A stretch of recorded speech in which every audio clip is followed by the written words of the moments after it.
All right, we love chicken parm, but I really don't want to work very hard, so I'm going to show you how to do a shortcut, which we're all about shortcuts. Okay, here we go. This is kind of a dump it all in and let her rip kind of version. All right, so I've got one package. This is 1 pound of just penne pasta, right? And I shop at the warehouse clubs a lot. This is like you buy the thing that's got the 3 versions of pasta in one fell swoop. And then the 1 pound, it was one giant chicken breast. I just cut it in cubes. I mean, we really don't want to work hard. This is one of my favorite things to do on a busy night.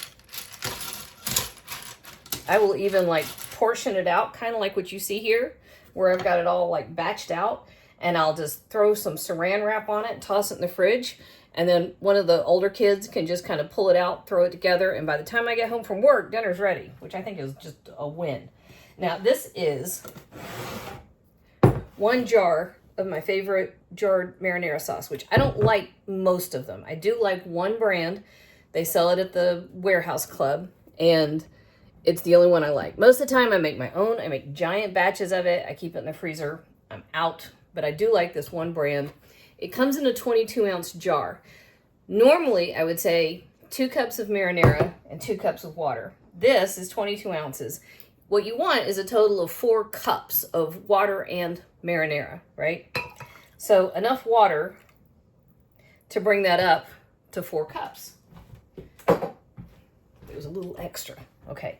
And then to this, I'm going to add our seasonings. So about a teaspoon of kosher salt. We like a little bit of oomph to it. So I've got 1.5 teaspoons of red pepper flake, 2 teaspoons of garlic powder.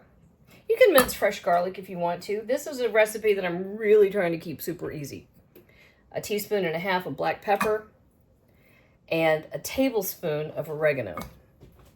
And that really just gets dumped all in there together. When I say easy, this is like the point. Much as I love cooking from scratch, you gotta have a few things in your back pocket to pull out when it's either do super easy and delicious or or DoorDash. Don't resort to DoorDash. This is your better bet. Okay. Just right over the top.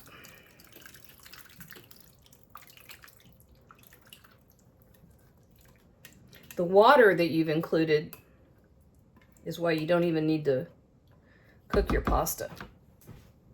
You don't even have to do that. And it's kind of funny. I've been on a tear recently about not using pre-shredded cheese. And I called Blade and I said, can you bring me mozzarella? And he brought me shredded cheese. So that was, that's on me. I didn't specify. I didn't tell him. That was my fault. I ordered all my groceries on delivery, and I don't know what I did. Y'all may be about to see 9,000 kinds of cheese and everything, because I ended up with, from the warehouse club, I got 4 of the giant extra sharp blocks instead of any other kind of cheese. I got 4 of the extra sharp cheddar.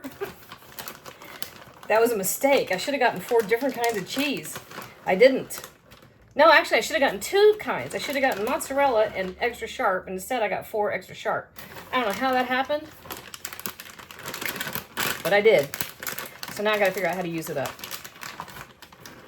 Okay, just right over the top.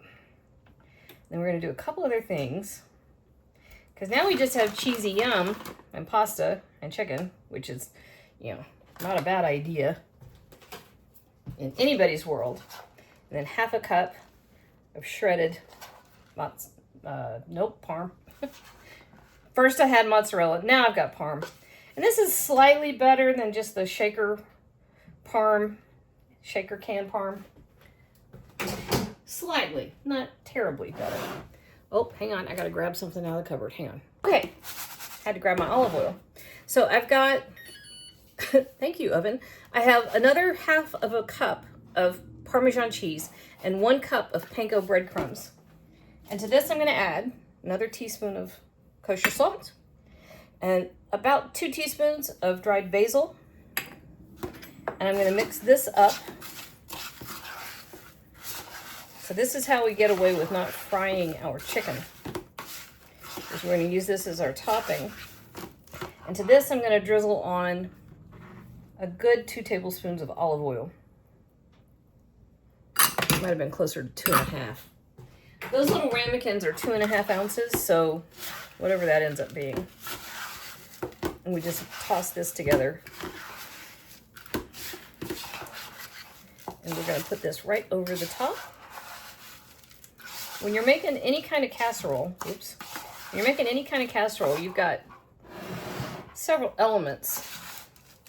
You have your starchy elements, so the pasta or the rice or the noodles, protein, which is chicken and or cheese, and then the topping. Don't skip your topping, because that's kind of where some of the magic happens. So you have crackers or streusel, or in this case, breadcrumbs. You can use butter, or here we're using olive oil.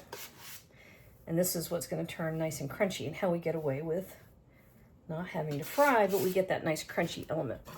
All right. Now we have a 375-degree oven. I'm going to cover this with foil, and he's going to go in for right at 45 minutes. And then we're going to take the foil off and let it get nice and golden. But first, 375. All right, real quick, we had the 40 minutes, took the foil off. We're going back in for 20. And we're back because